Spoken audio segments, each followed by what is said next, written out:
आरम्भं कुर्मः। ह्यः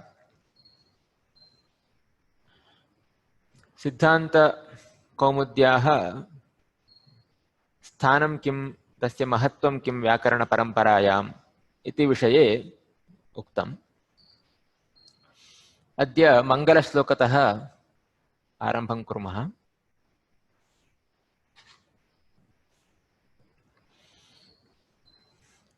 कौमुद्याः मङ्गलश्लोकः वर्तते।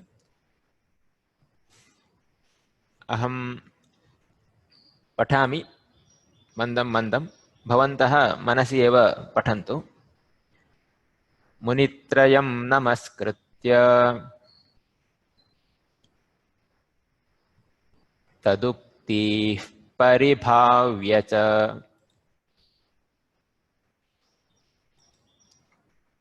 वैयाकरणसिद्धान्त कौमुदीयं विरच्यते।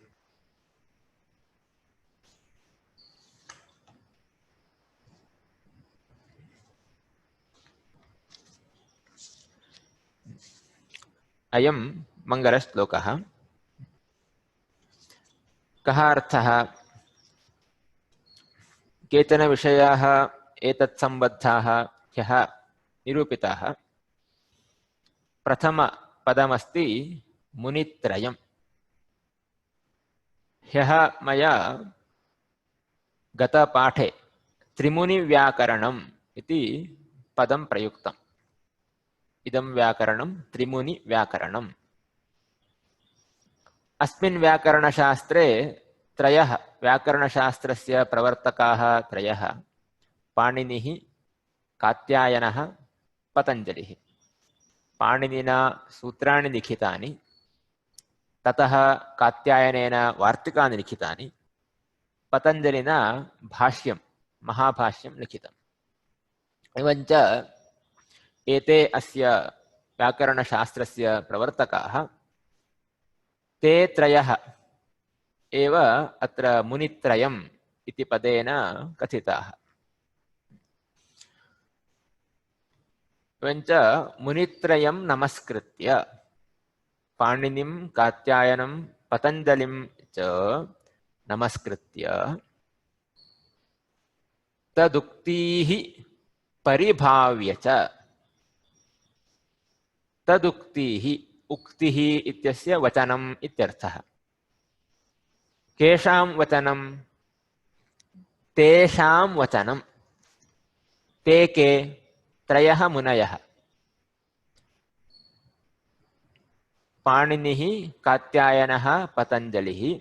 एतेषां वचनानि, उक्तीः इति बहुवचनम्। एवञ्च एतेषां वचनानि, वचनानि नाम सूत्राणि, वार्तिकानि, भाष्यम्, एतानि एव वचनानि। एतानि वचनानि परिभाव्य, परिभाव्य इत्यस्य सम्यक् आलोच्य इत्यर्थः। एवञ्च त्रयाणां वचनानि सम्यक् आलोच्य, कः तेषाम् आशयः, किं तस्मिन् ग्रन्थे उक्तं, किं न उक्तम् इत्यादि विचार्य वैयाकरणसिद्धान्तकौमुदी इयं विरच्यते। केन विरच्यते? मया। तत्र भट्टोजिदीक्षितः ग्रन्थस्य कर्ता, सः वदति, मया इयं वैयाकरणसिद्धान्तकौमुदी विरच्यते। कथं विरच्यते? मुनित्रयं नमस्कृत्य तदुक्तीः परिभाव्य सम्यगालोच्य इयं वैयाकरणसिद्धान्तकौमुदी विरच्यते। किमर्थं वैयाकरणसिद्धान्तकौमुदी इति नामकरणं कृतं? प्रथमपदमस्ति वैयाकरण इति। वैयाकरणसिद्धान्त। वैयाकरणः नाम कः? यः व्याकरणं पठति अथवा यः व्याकरणं जानाति सः वैयाकरणः भवति। अध्येता अपि वैयाकरणः एव, यः अवगच्छति जानाति सः अपि वैयाकरणः एव। एवञ्च व्याकरण अध्येतॄणाम् अथवा व्याकरणज्ञानां केचन सिद्धान्ताः वर्तन्ते। प्राधान्येन अत्र व्याकरणज्ञाः इति स्वीकर्तुं शक्यते। तेषां केचन सिद्धान्ताः वर्तन्ते। सिद्धान्तो नाम कः? निर्णयः। अस्य सूत्रस्य अयमर्थः, एतादृशः अर्थः सूत्रस्य भवितुं नार्हति, अस्य सूत्रस्य एतादृशानि एव उदाहरणानि भवन्ति, एतादृशाः सिद्धान्ताः निर्णयाः वर्तन्ते। ते वैयाकरणानां सिद्धान्ताः। तादृशसिद्धान्तानाम् इयं कौमुदी, तादृशसिद्धान्तानाम् इयं प्रकाशिका। कौमुदी इति कदा प्रयुज्यते? कौमुदी इति चन्द्रस्य यः प्रकाशः तस्य कौमुदी इति नाम। चन्द्र कौमुदी, ज्योत्स्ना इत्यादि पदानि वर्तन्ते। चन्द्रस्य प्रकाशः कौमुदी इति कथ्यते। एवञ्च कौमुदी आनन्दम् उत्पादयति। चन्द्रस्य पूर्णिमायां यः प्रकाशः भवति सः सर्वान् आनन्दयति। एवमेव इयं कौमुदी इव, अयं ग्रन्थः कौमुदी इव वैयाकरणसिद्धान्तानां ज्ञाने साहाय्यं करोति, तत्र आनन्दम् उत्पादयति। अतः वैयाकरणसिद्धान्तकौमुदी इति नामकरणं कृतम्। सामान्यतः सिद्धान्तकौमुदी इति वदामः, किन्तु सम्पूर्णनाम वैयाकरणसिद्धान्तकौमुदी इति। एवञ्च मुनित्रयं नमस्कृत्य पाणिनिः, कात्यायनः, पतञ्जलिः एतान् नमस्कृत्य तदुक्तीः परिभाव्य च तेषां वचनानि सम्यक् आलोच्य, अर्थात् कैश्चित् सम्यक् आलोचनं न कृतम् इत्यपि उक्तं भवति। प्राचीनैः सम्यक् आलोचनं न कृतं, केचन दोषाः तत्र आसन्, अतः तादृशदोषान् अवलोक्य तस्य दूरीकरणमपि अस्मिन् ग्रन्थे कृतम्। अतः तदुक्तीः सम्यक् आलोच्य नाम चिन्तनं, तद्विषये विचारः इत्यर्थः। तेषां वचनानि अवलम्ब्य विचारः।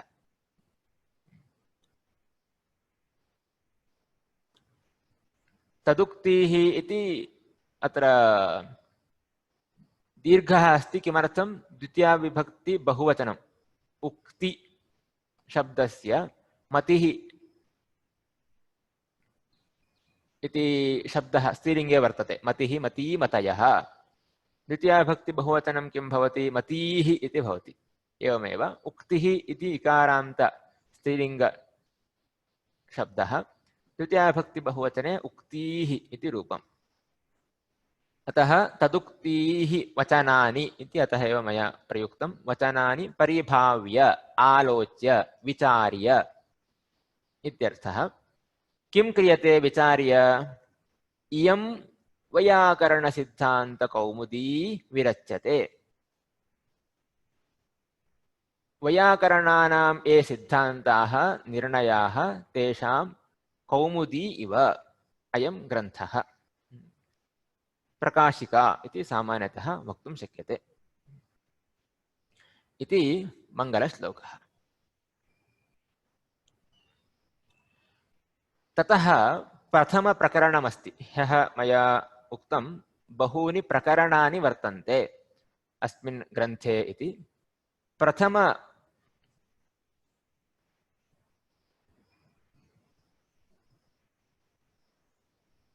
प्रथमप्रकरणम् अस्ति संज्ञाप्रकरणम्। एवञ्च अस्मिन् प्रकरणे संज्ञाः वर्तन्ते। संज्ञा इत्यस्य कः अर्थः? किञ्चित् नाम दत्तमस्ति व्यवहारार्थं। यथा लोके व्यवहारार्थं नामकरणं क्रियते, तथा शास्त्रे अपि व्यवहारार्थं नामकरणं कृतं। तदेव तादृशनामानि एव संज्ञाः इति व्यवह्रियन्ते। एवञ्च प्रथमप्रकरणे किं क्रियते? संज्ञा का, तस्य अर्थः कः? तत्र बह्व्यः संज्ञाः वर्तन्ते व्याकरणशास्त्रे। सर्वाः संज्ञाः संज्ञाप्रकरणे न सन्ति। काश्चन संज्ञाः, याः संज्ञाः अग्रिमप्रकरणस्य अध्ययनार्थम् अपेक्षिताः, तादृश्यः संज्ञाः एव प्रथमे प्रकरणे निरूपिताः। अन्याः संज्ञाः यत्र तस्याः संज्ञायाः प्रयोजनमस्ति तत्र ताः संज्ञाः निरूप्यन्ते। अतः प्रथमे प्रकरणे काश्चन संज्ञाः उक्ताः। तासां संज्ञानां प्रयोजनम् अस्मिन् प्रकरणे न ज्ञायते। प्रयोजनं कदा ज्ञायते? अन्यस्मिन् प्रकरणे तस्य उपयोगः अन्यस्मिन् प्रकरणे क्रियते, संज्ञायाः उपयोगः। अतः प्रथमप्रकरणे सर्वासां संज्ञानाम् उपयोगः न ज्ञायते, किन्तु किं ज्ञातव्यं प्रथमप्रकरणे इति चेत् का संज्ञा, संज्ञायाः कः अर्थः इत्येतावदेव प्रथमप्रकरणेन अस्माभिः ज्ञेयम्।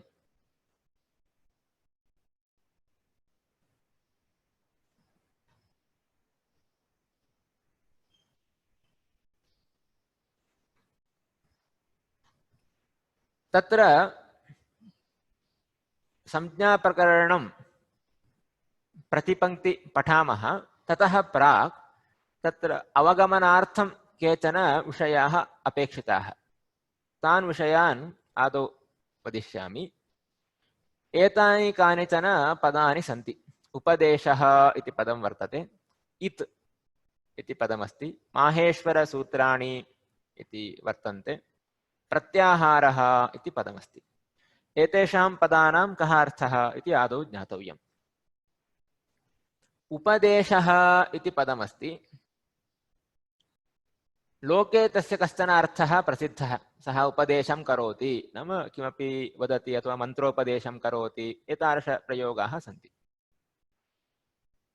व्याकरणशास्त्रे अपि उपदेशः इति पदं प्रयुज्यते, किन्तु अत्र अर्थविशेषः वर्तते।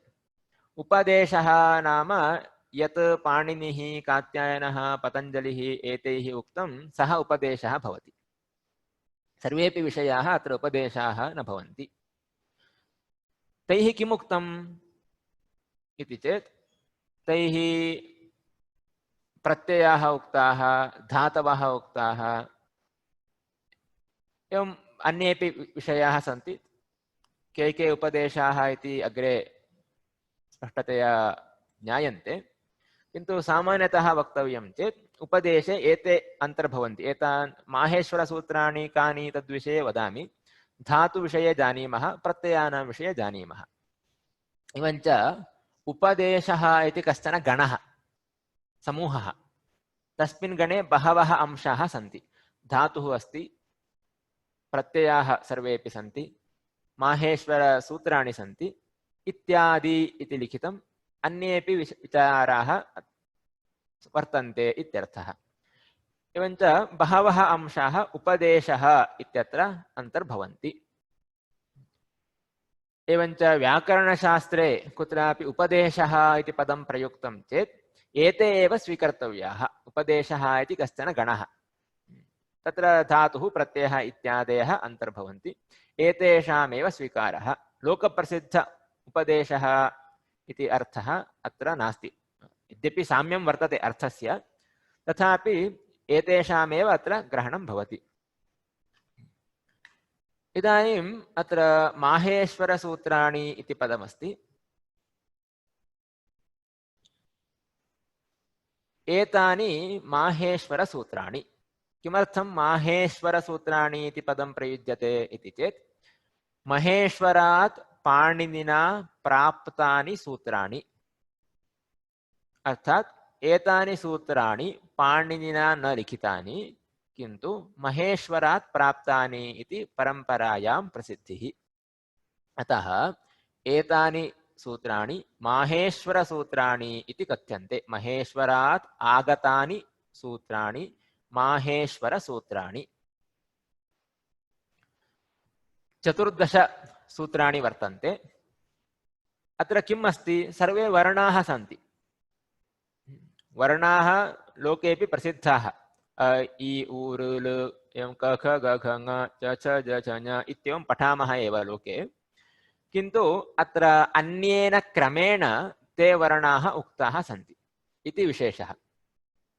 किमर्थम् अन्येन क्रमेण वर्णाः उक्ताः इति चेत् तस्य प्रयोजनं सूत्रेषु वर्तते। कथं तस्य प्रयोजनं वर्तते इति सूत्राध्ययनकाले ज्ञायते। अतः सूत्रेषु लघुत्वं सम्पादयितुम् एतानि सूत्राणि, सूत्रेषु नाम पाणिनीयसूत्रेषु लघुत्वं सम्पादयितुम् एतानि माहेश्वरसूत्राणि वर्तन्ते। अत्र अन्येन प्रकारेण वर्णाः योजिताः। एकवारं सूत्राणि पठामि। आ इ उण्। अत्र आ इति उच्चारितम्, अ इति न उक्तं मया। किमर्थम् इति कारणं वर्तते। तस्य विवरणम् अग्रे करिष्यामि। इदानीं चिन्ता मास्तु। आ इ उण् ऋ लृक्। अत्र ऋ लृक् इति उच्चारितं, ऋ लृक् इति उच्चारणं न। अर्थात् लृ इति कश्चन वर्णः, यथा कृ वृक्ष वृ इति उच्चारयामः, एवं लृ इति उच्चारणमपि अस्ति। अर्थात् ल लिखित्वा दर्शयामि। ल पुनः ऋ, अनयोः योजनेन लृ भवति। एवं व ऋ वृ। अयं वर्णः अत्र नास्ति। अत्र तु वर्णद्वयमस्ति, लृ ऋ इति अयं समुदायः। एषः न, ऋ लृक् इत्यत्र। लृ इति कश्चन अन्यः वर्णः संस्कृतभाषायाम् अस्ति। सर्वासु भाषासु नास्ति अयं वर्णः।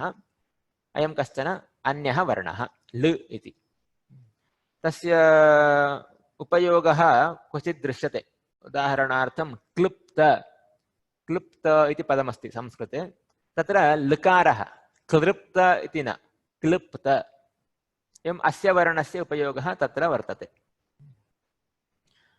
अतः पुनः आरम्भतः वदामि चेत् आ इ उण् ऋ लृक् ए ओङ् ऐ औच् हय वरट् लण् ञाम ङाणानम् झभञ् घ ढ झष् जब गड दश् ख फ छ ठ छ चटतौ कपै श ष सर् हल् इति एतानि माहेश्वर सूत्राणि।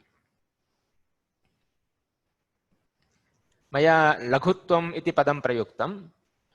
लघुत्वं नाम अल्पैः शब्दैः विषयस्य निरूपणं, संक्षेपेण निरूपणं। सूत्रस्य वैशिष्ट्यं तदेव। अल्पैः शब्दैः विषयाः निरूप्यन्ते। सूत्रे पदद्वयं भवति, तस्य भाष्यं 5 पृष्ठात्मकं भवति, विवरणं तावत् भवति। किन्तु पदद्वयेन सर्वेपि विषयाः निरूप्यन्ते। एवं कानिचन पदानि एव सूत्रेषु भवन्ति, तदेव लघुत्वम् इति उच्यते। तत् सम्पादयितुम् एतानि सूत्राणि उपयोगाय भवन्ति। अत्र इत् इति पदं लिखितं वर्तते उपरि।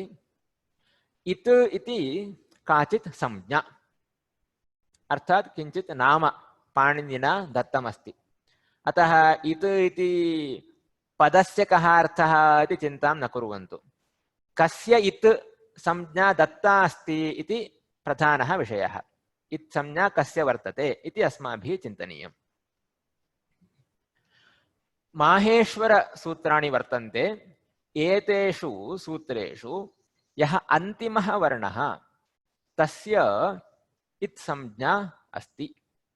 अर्थात् प्रथमसूत्रे आ इ उण् इति प्रथमसूत्रं, तत्र अन्तिमः वर्णः नकारः, अस्य इत् इति संज्ञा अस्ति। इत् इति नाम दत्तमस्ति। संज्ञा अस्ति इत्यस्य इत् इति नामकरणं कृतमस्ति। अतः आ इ उण् इति सूत्रे नकारः इत्, एवं ऋ लृक् इति सूत्रे ककारः इत्, इत् संज्ञा अस्ति इत्यर्थः। एवं इत्यत्र ङकारः इत्।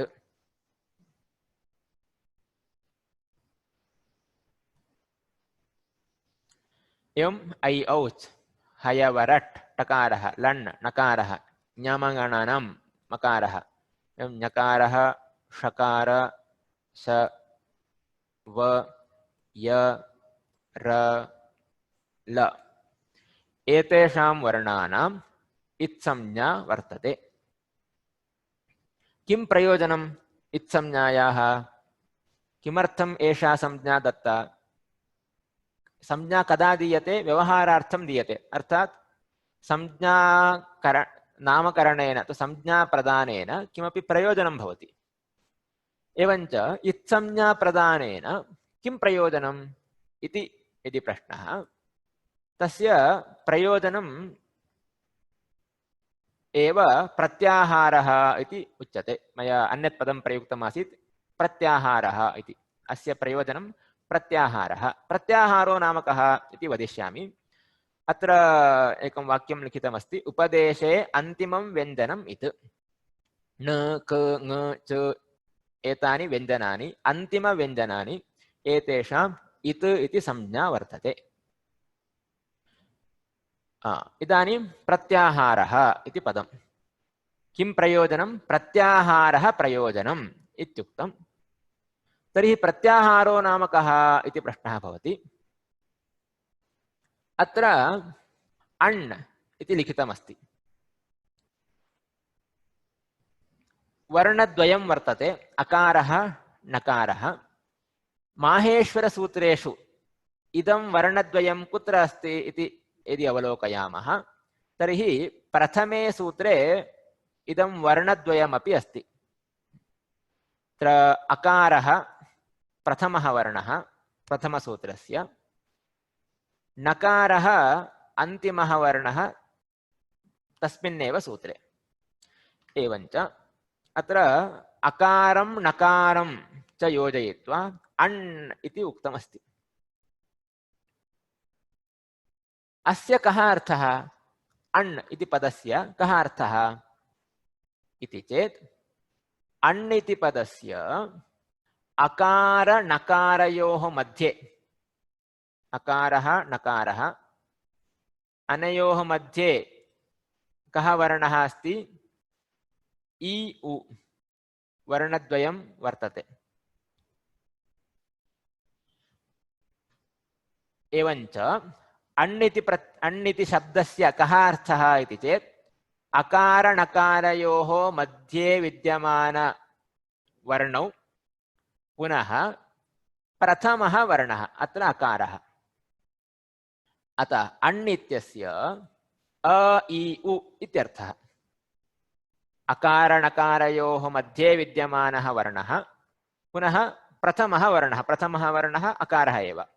एवं अण् इत्यस्य अ इ उ इत्यर्थः। अण् इत्यपि काचित् संज्ञा, नाम कस्य संज्ञा? अ इ उ त्रयाणां वर्णानां संज्ञा। अन्यत् उदाहरणं दर्शनीयं चेत् एच्। एच् इत्यत्र एकारः वर्तते, चकारः वर्तते। चकारः कुत्र अस्ति? माहेश्वरसूत्रे अत्र चतुर्थं सूत्रम्, अत्र अन्तिमः वर्णः चकारः। एवं तृतीयसूत्रे प्रथमः वर्णः एकारः। अतः एच् इत्यस्य कः अर्थः? मध्ये विद्यमानाः वर्णाः ओ ऐ औ। पुनः प्रथमः वर्णः एकारः। अतः एच् इत्यस्य ए ओ ऐ औ इत्यर्थः। मध्ये विद्यमानाः वर्णाः इत्यनेन इत्संज्ञायुक्तानां ग्रहणं न भवति। उदाहरणार्थम् एच् इत्यत्र ए ओ न् अपि अस्ति। एकार चकारयोः मध्ये ङकारोऽपि वर्तते, किन्तु तस्य ग्रहणं न भवति। किमर्थं न भवति? तस्य इत् इति संज्ञा दत्ता अस्ति, अतः तस्य ग्रहणं न क्रियते, तस्य कश्चन विशेषः अस्ति इत्यर्थः। एवञ्च अण् इत्यनेन अ इ उ त्रयाणां वर्णानां ग्रहणम्, अण् इति काचित् संज्ञा।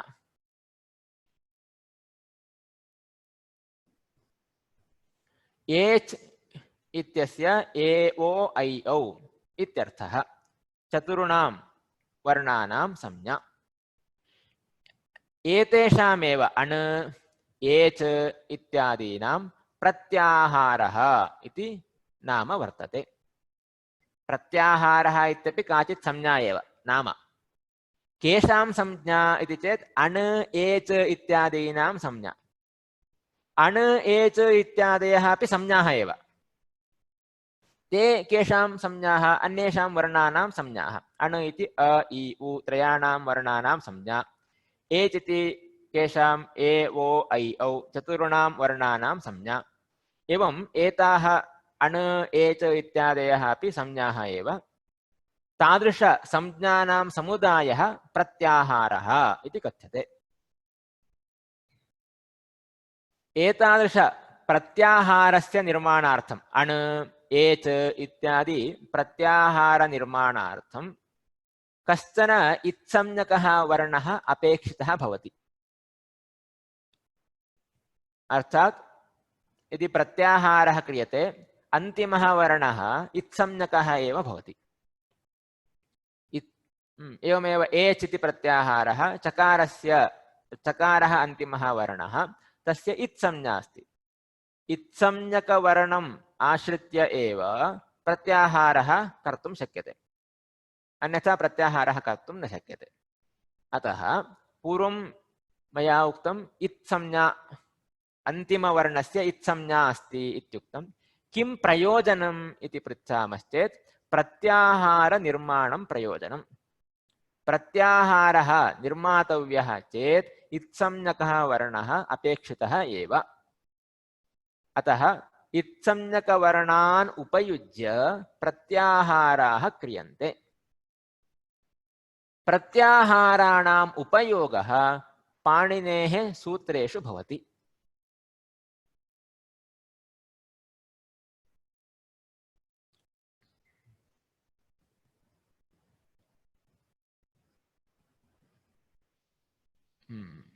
अस्तु,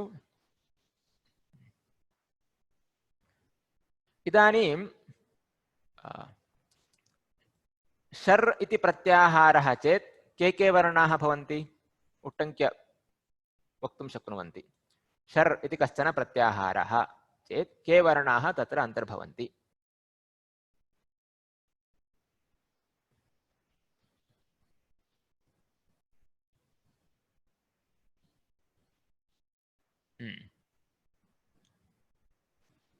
एवं सम्यक्। अत्र उत्तरं लिखितं कैश्चित्। एवञ्च रकारः अत्र वर्तते, शकारः अत्र अस्ति, मध्ये विद्यमानवर्णद्वयं पुनः प्रथमः वर्णः श ष स एतेषां वर्णानां संज्ञा शर् इति।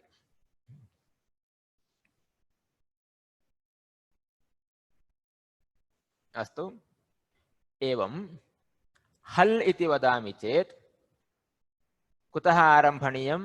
इतः आरम्भणीयं, हकारतः। पञ्चमसूत्रे हकारः अस्ति, हकारतः आरभ्य लकारपर्यन्तं बहवः वर्णाः सन्ति। एतेषां वर्णानां हल् इति संज्ञा। सर्वाणि व्यञ्जनानि वर्तन्ते अत्र। हल् इत्यत्र सर्वाणि व्यञ्जनानि वर्तन्ते। एवम् अच् इति वदामि चेत् केषां संज्ञा? अकारादारभ्य चकारपर्यन्तम्। अकारः अत्र अस्ति, चकारः अत्र अस्ति। एतेषां सर्वेषां वर्णानाम् अच् इति संज्ञा। अ इ उ ऋ ल ए ओ ऐ औ सर्वे स्वराः अच् इत्यत्र अन्तर्भवन्ति। एवं सम्यक्। एवञ्च एतादृश प्रत्याहाराः बहवः कर्तुं शक्यन्ते। बहूनां प्रत्याहाराणाम् उपयोगः पाणिनिना अष्टाध्यायी सूत्रेषु कृतः अस्ति। अस्तु। एवञ्च उपदेशः इत्यस्य अर्थः उक्तः, इत् इति पदस्य अर्थः उक्तः, तस्य प्रयोजनं प्रत्याहारः इत्युक्तं। प्रत्याहारनिर्माणम् इत्संज्ञकवर्णेन क्रियते। अन्तिमः वर्णः इत्संज्ञकः भवेदेव इत्युक्तम्। हकारस्य द्विवारम् उच्चारणमस्ति, किमर्थम् इति कश्चन प्रश्नः वर्तते। हकारस्य द्विवारम् उच्चारणं प्रत्याहारार्थमेव। केषुचित् प्रत्याहारेषु हकारं विहाय, उदाहरणार्थं हश् इति प्रत्याहारं करोमि चेत् तत्र हकारादारभ्य शकारपर्यन्तम्। एवं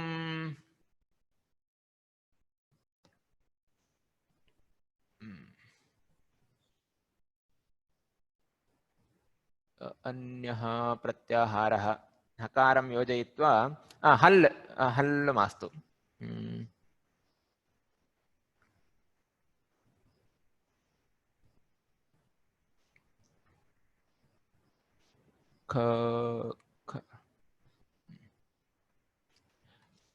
उदाहरणम् एकं वदामि।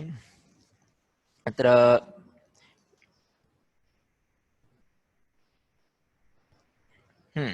उदाहरणार्थं वल् इति प्रत्याहारः अस्ति। वल् इति प्रत्याहारः वकारादारभ्य। प्रत्याहारे प्रथमः वर्णतः एव आरम्भणीयम् इति नास्ति। वल् इति प्रत्याहारः अपि वर्तते, वकारादारभ्य लकारपर्यन्तम्। अत्र किं कृतमस्ति? सर्वाणि व्यञ्जनानि सन्ति, यकारः केवलं नास्ति। वल् प्रत्याहारे यकारः नास्ति, सर्वाणि व्यञ्जनानि सन्ति। एतादृश प्रत्याहाराणां निर्माणं कर्तव्यमस्ति। यदि पञ्चमसूत्रे एव हकारः पठ्यते तर्हि किं करणीयं भवेत्? वर् इति प्रत्याहारः करणीयः। इदं सूत्रं नास्ति इति चिन्तयन्तु। हल् इति सूत्रं नास्ति, अत्र एकस्मिन्नेव स्थाने हकारः वर्तते, तदा वर् इति प्रत्याहारः करणीयः। इदानीं कः क्लेशः जातः? हकारस्य अपि अन्तर्भावः नास्ति अस्मिन् प्रत्याहारे। यकारस्य अन्तर्भावः एव न इष्टः, किन्तु हकारस्यापि अन्तर्भावः न भवति। अतः एतादृश क्लेशनिवारणार्थं हकारस्य द्विवारम् उच्चारणं कृतं। पञ्चमसूत्रेपि हकारः अस्ति, अन्तिमसूत्रेपि हकारः वर्तते।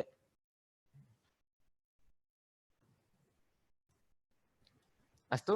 अतः प्रत्याहार निर्माणार्थम् एवञ्च यथा मया आरम्भे उक्तं, वर्णान् वयं जानीमः एव, लोकतः एव वर्णाः ज्ञाताः, अकारः अस्ति, ककारः अस्ति इति। तत् अत्र निरूपणीयं नास्ति।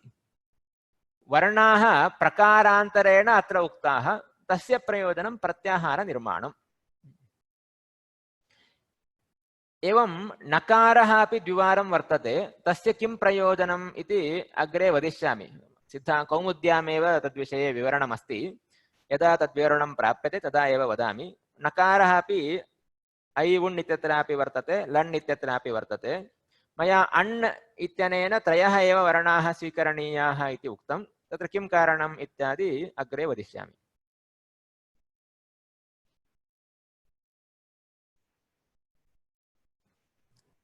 अस्तु, इदानीं किं कुर्मः?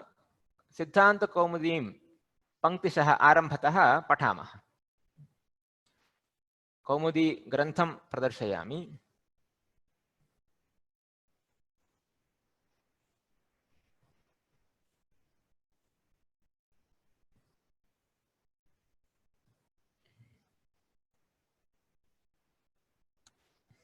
अत्र बालमनोरमा तत्त्वबोधिनी व्याख्यासहित कौमुदी ग्रन्थः वर्तते। यदि अत्र पश्यन्ति ज्ञायते। आदौ अयं भागः सिद्धान्तकौमुदी मूलग्रन्थः। अत्र बालमनोरमा इति व्याख्यानं, बालमनोरमा टीका इति लिखितमस्ति। तत्र मङ्गलश्लोकाः सन्ति। ततः तत्त्वबोधिनी इति टीका वर्तते। मङ्गलश्लोकः अस्माभिः पठितः। मुनित्रयं नमस्कृत्य तदुक्तिः परिभाव्य च वैयाकरणसिद्धान्तकौमुदीयं विरच्यते इति। अग्रिम इदं सर्वं व्याख्यानमेव, अतः अत्र मूलभागः नास्ति। अत्र आरब्धमस्ति। अथ संज्ञाप्रकरणम्। आरम्भे किम् अस्ति? माहेश्वराणि सूत्राणि वर्तन्ते, तानि अस्माभिः दृष्टानि, अतः पुनः तद्विषये न वदामि। अग्रिमपृष्ठे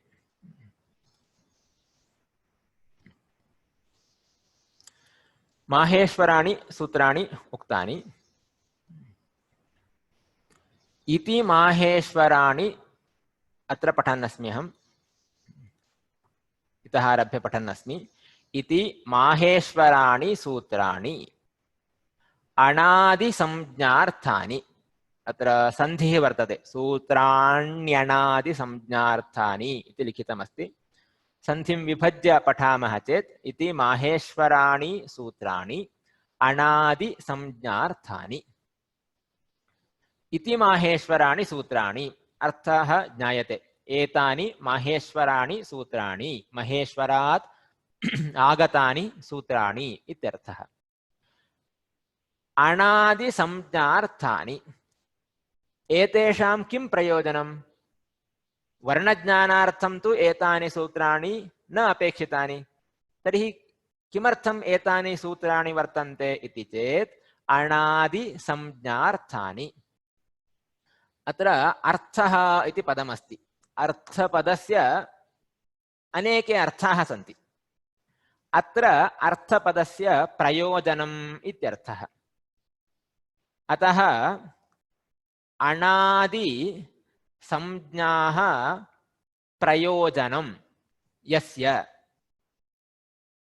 माहेश्वरसूत्रस्य प्रयोजनम् अणादिसंज्ञाः।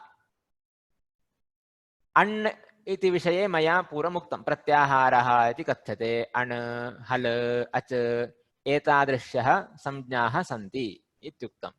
किमर्थं ताः संज्ञाः? अण् इत्यस्य अर्थः अ इ उ इति, तत् नाम। अण् इति केषाञ्चन वर्णानां नाम, अतः संज्ञा इति उच्यते। अतः माहेश्वराणि सूत्राणि अणादि संज्ञार्थानि, अणादिसंज्ञाः एतेषां सूत्राणां प्रयोजनम् इति उक्तं भवति। अत्र कथं विग्रहवाक्यं, कः समासः इति विषये अहम् इदानीं न वदिष्यामि। ये तद्विषये ज्ञातुमिच्छन्ति, व्याख्याने सः विषयः भवति। यत् सूत्रे एव समासः अस्ति तदा विवरणं करोमि। यदि वृत्तौ एतादृशसमासादिकं वर्तते तत् व्याख्यानतः वयं ज्ञातुं शक्नुमः। बालमनोरमा इति अत्र व्याख्यानमस्ति। यदि अत्र पश्यन्ति, अत्र व्याख्याने लिखितं भवति। अण् आदिः यासां ताः अणादयः, अणादयः च ताः संज्ञाः अणादिसंज्ञाः इत्येवम् अत्र विग्रहवाक्यं लिखितं भवति। अतः इदं सर्वं भवतां गृहकार्यं। पाठोत्तरं किं करणीयम् इति यदि प्रश्नः, तर्हि अत्र व्याख्याने किमुक्तमस्ति, सर्वे विषयाः न ज्ञायन्ते, किन्तु एतादृश विग्रहवाक्यं, समासः, एतादृशविवरणं भवति व्याख्याने। तत्सर्वं भवन्तः पठित्वा पुनः एतानि वाक्यानि पठितुं शक्नुवन्ति।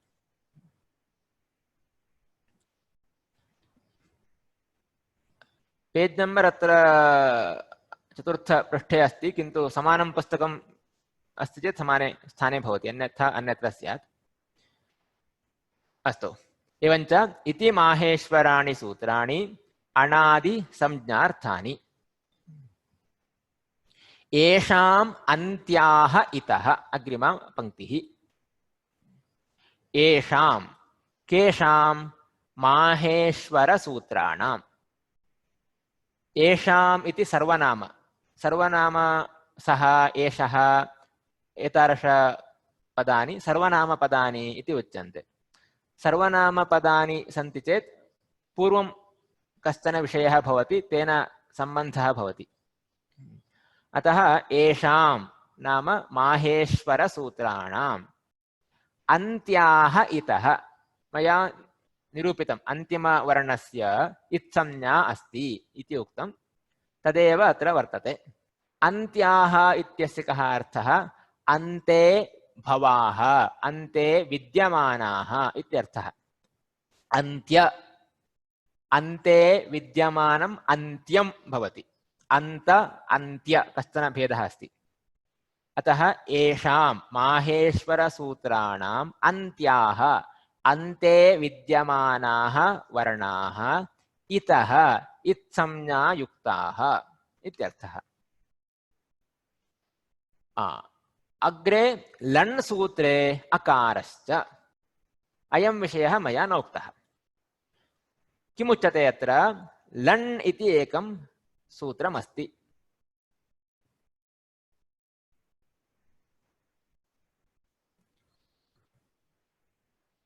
अत्रैव अस्ति, अस्मिन्नेव पृष्ठे।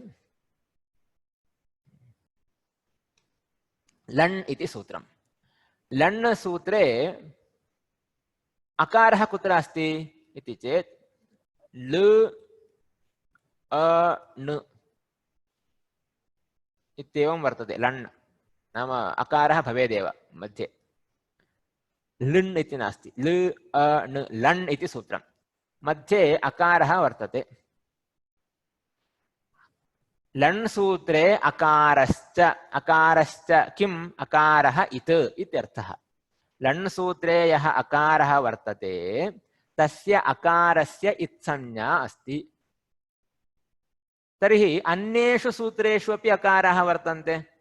उदाहरणार्थम् अत्र घ ठ झष्, अत्रापि अकारः अस्ति। घ प्लस् अ घ अकारः वर्तते।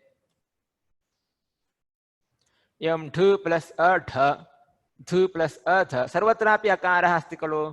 किमर्थं विशेषेण लण् सूत्रे इति उक्तम् इति चेत् अन्यत्र विद्यमानः अकारः न इत्, इत्संज्ञा नास्ति।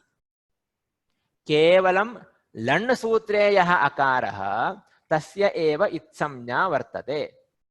अन्येषु सूत्रेषु यः अकारः तस्य इत्संज्ञा नास्ति। तर्हि किमर्थं सः अकारः वर्तते इति चेत् सः अकारः उच्चारणार्थः, उच्चारणसौलभ्याय। यदि अकारः नास्ति तर्हि उच्चारणे क्लेशः भवति। उदाहरणार्थं घ घ ढ ध घटधश् इति सूत्रमस्ति। यदि अत्र अकारः न वर्तते तर्हि उच्चारणं कथं? घ ढ धिष् इति वक्तव्यं स्यात्। एवञ्च क्लेशेन उच्चारणीयं भवति। अतः उच्चारणसौलभ्याय अकारः योजितः वर्तते अन्येषु सूत्रेषु।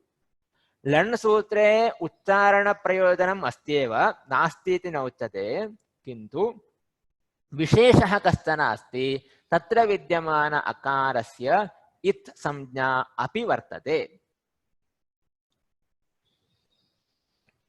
अस्तु, एवञ्च पुनः एतानि वाक्यानि पठामि। इति माहेश्वराणि सूत्राणि। किमर्थम् एतानि सूत्राणि? अणादि संज्ञार्थानि। अर्थः इत्यस्य प्रयोजनम् इत्यर्थः। एवञ्च अणादिसंज्ञाः प्रयोजनम् एतेषां सूत्राणाम्।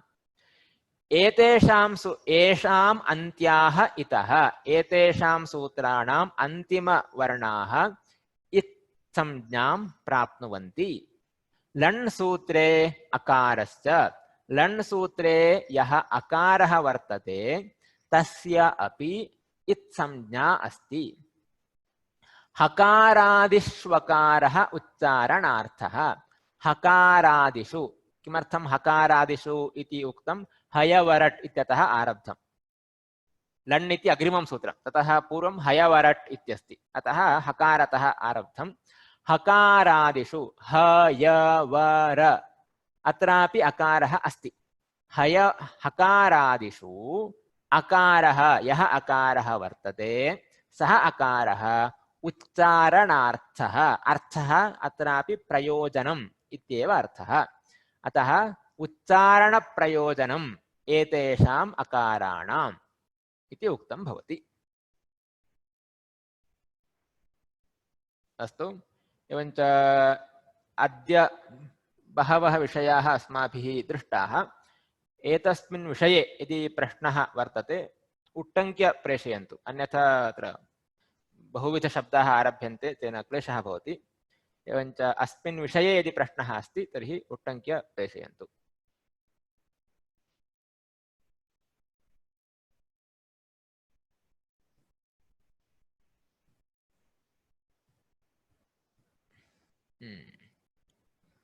अत्र जन्यजनकभावः इति कोऽर्थः इति प्रश्नः वर्तते।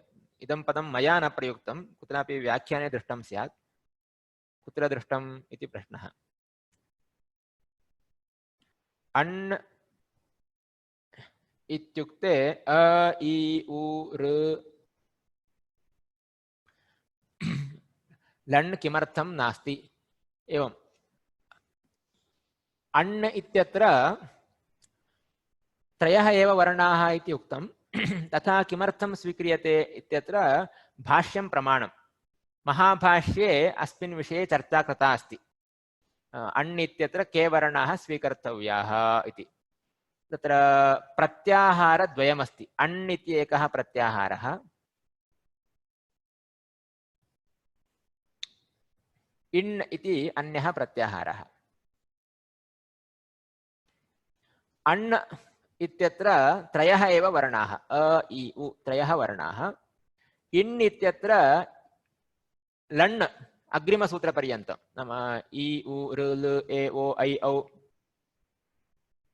औ हयवरट् लण् एतावत्पर्यन्तम्। एवञ्च इण् इत्यत्र परणकारस्य ग्रहणम्, अण् इत्यत्र पूर्वणकारस्य ग्रहणम् इति निर्णयः कृतः। केवलम् एकः अपवादः अस्ति। एकस्मिन् सूत्रे अण् इत्यनेन सर्वे वर्णाः गृह्यन्ते, तद् एक्सेप्शन्, कश्चन अपवादः। अन्यथा अण् इत्यनेन अ इ उ त्रयः वर्णाः, इण् इत्यत्र सर्वे वर्णाः लण् पर्यन्तं ये वर्णाः ते सर्वे गृह्यन्ते इति भाष्ये तत्र चर्चां कृत्वा निर्णयं कृतवन्तः। अतः त्रयः एव वर्णाः गृह्यन्ते।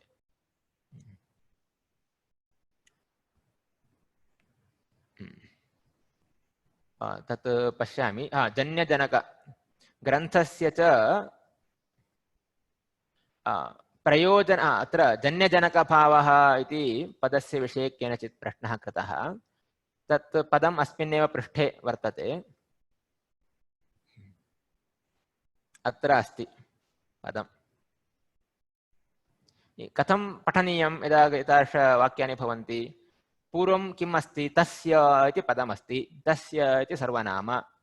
पूर्वं किमपि उक्तमस्ति इत्यर्थः। किं पूर्वमस्ति इति पदमस्ति। अतः तस्य नामकस्य प्रयोजनस्य ग्रन्थस्य च जन्यजनकभावः सम्बन्धः इति वाक्यं लभ्यते। इदानीं किं कुर्वन्तु? प्रथमं जन्यः जनकः इति पदं जानीमः। इदानीं पिता जनकः इति उच्यते, नाम तत् पुत्रस्य जनकः पिता भवति। अतः यः जनयति सः जनकः। यः जायते उत्पद्यते सः जन्यः भवति। इदानीं किं करोमि अहम् अत्र प्रयोजनम् इति लिखामि।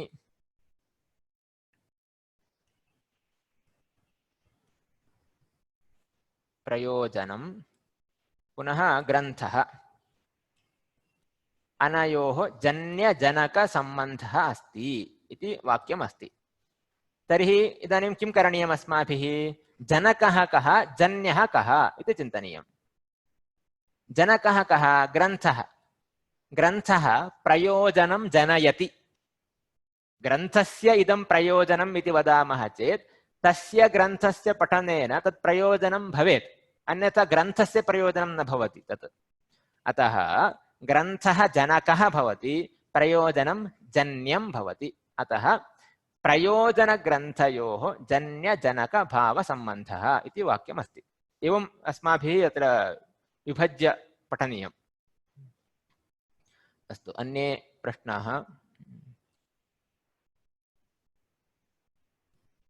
लण् मध्ये नकारः इति न वा अथवा अ न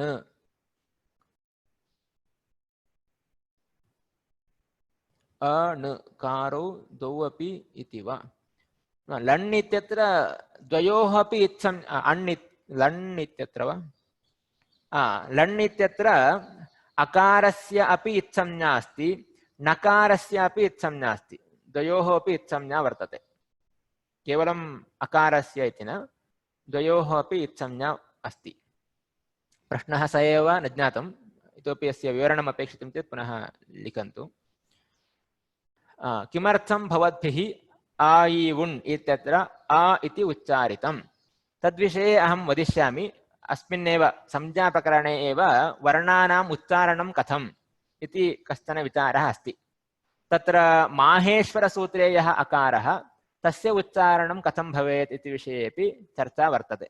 अतः तस्य विवरणकाले इमं विषयं वदिष्यामि। यतः इदानीं वदामि चेत् तत्र न ज्ञायते, तत्र अन्यानि पदानि मया प्रयोक्तव्यानि भवन्ति, तस्य कः अर्थः इति पुनः प्रश्नः भवति। अतः इदानीं तद्विषये विवरणं न करोमि। लृ विषये प्रश्नः कृतः। लृ इति कश्चन वर्णः, अयं तु सर्वासु भाषासु भवत्येव, नाम लृ प्लस् ऋ।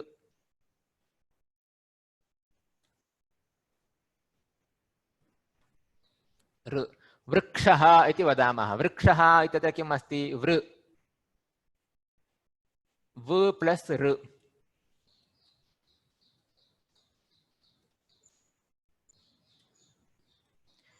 एवं ऋकारेण सह अन्यं वर्णं योजयामः चेत्, अन्यं व्यञ्जनं योजयामश्चेत् तदा वृ, लृ इत्यादि तत्र वर्णसमुदायः सिद्ध्यति।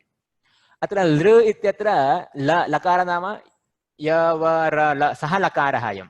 लकारः प्लस् ऋ, लृ इति वर्णद्वयं।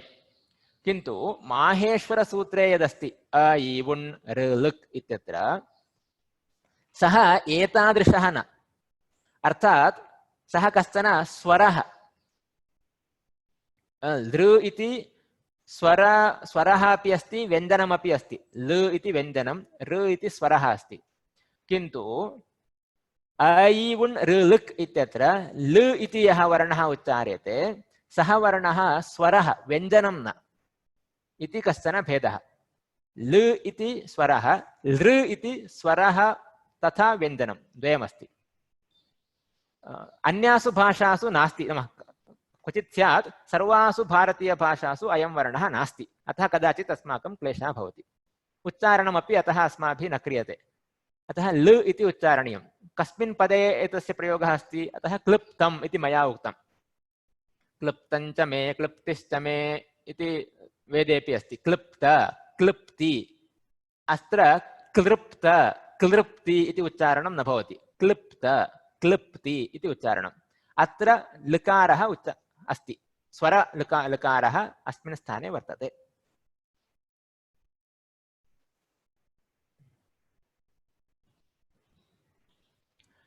लण् अकारश्च विषये विवरणं। लण् सूत्रे अकारश्च इत्यस्य अर्थः कः इति पुनः प्रश्नः वर्तते। लण् इति सूत्रं वर्तते अत्र षष्ठं सूत्रं। तस्मिन् सूत्रे अकारः अस्ति मध्ये ल अ ण लण्, तस्य अकारस्य इत्संज्ञा अस्ति इत्यर्थः। लण् सूत्रे अकारः च इत्यनेन इत् इति स्वीकर्तव्यम्। लण् सूत्रे विद्यमानः अकारः अपि इत्। तर्हि किमर्थमिदं विशेषेण उक्तम् इति चेत् अन्येषु सूत्रेषु विद्यमानः अकारः न इत्। तत्र विद्यमानः अकारः उच्चारणार्थः, उच्चारणमेव प्रयोजनम्, अन्यत् प्रयोजनं नास्ति। लण् सूत्रे यः अकारः अस्ति तस्य उच्चारणं प्रयोजनम् अस्त्येव, अन्यदपि प्रयोजनम् अस्ति। किं तत् प्रयोजनम्? इत् इति संज्ञा तस्य अकारस्य वर्तते। किमर्थम् इत् संज्ञा दीयते इति अन्यः प्रश्नः। तस्य उत्तरम् अग्रे प्राप्यते। इदं प्रकरणं संज्ञा प्रकरणं, केवलं नामकरणं क्रियते। किमर्थं नामकरणं कुर्वन्ति इति अन्यस्मिन् प्रकरणे ज्ञायते, इदानीमेव न ज्ञायते। अतः अकारस्य इत्संज्ञा किमर्था इति इदानीं चिन्तां न कुर्वन्तु, प्रयोजनम् अग्रे प्राप्यते एव।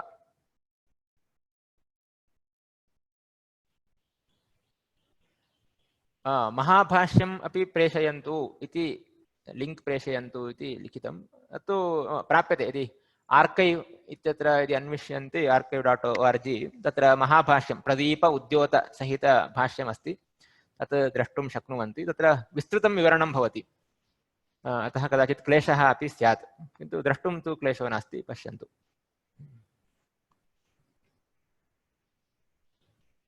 अस्तु, प्रायः सर्वे इतोपि प्रश्नाः सन्ति वा? लण् अस्य इत् संज्ञा, लण् इत्यत्र वर्णद्वयस्य इत्संज्ञा अस्ति इति केवलं क्लेशः अस्ति इति भाति। अत्र लण् इत्यत्र सर्वत्र किम् उक्तं मया? अन्तिमवर्णस्य एव इत्संज्ञा इत्युक्तं, नाम नकारस्य इत्संज्ञा अस्ति। किन्तु अत्र कः विशेषः इति चेत् अकारस्य, अकारः अपि अस्ति खलु, ल अ, ल अ न, नकारस्य इत्संज्ञा अस्त्येव अन्तिमः वर्णः इति कारणात्। विशेषेण अकारस्य अपि इत्संज्ञा अस्ति, तावदेव उक्तम् अत्र। लण् इत्यत्र अकारः इत् इत्यनेन अकारस्यापि विशेषेण इत्संज्ञा अस्ति इति एतावदेव उक्तं। किमर्थम् इत्संज्ञा इति चिन्तां न कुर्वन्तु, तस्य प्रयोजनम् अन्यत्र प्राप्यते, इदानीं न ज्ञायते। अस्ति इति ज्ञानमेव अत्र अपेक्षितम्। मङ्गलश्लोके उक्तिः इति पदं स्त्रीलिङ्गे अस्ति, सत्यम्। उक्तिः इति इकारान्त स्त्रीलिङ्ग ह्रस्व इकारान्त स्त्रीलिङ्गपदं, द्वितीयाविभक्तेः बहुवचने उक्तिः इति रूपम्। लेखने न भेदः, प्रायः लृ पुनः ल अनयोः विषये उच्यमानमस्ति। लेखने भेदः वर्तते, तत्र कश्चन भेदः, इदानीं फाण्ट् यत् संस्कृत फाण्ट्स् वर्तन्ते तत्रापि किञ्चित् भेदं कुर्वन्ति लेखने। ल कृते अन्यत् फाण्ट् अस्ति, लृ इत्यत्र फाण्ट् अन्यदस्ति, तत्र रूपं किञ्चित् भिन्नमस्ति। पूर्वं तत्र तादृशं न आसीत्, इदानीं भेदः कृतः अस्ति।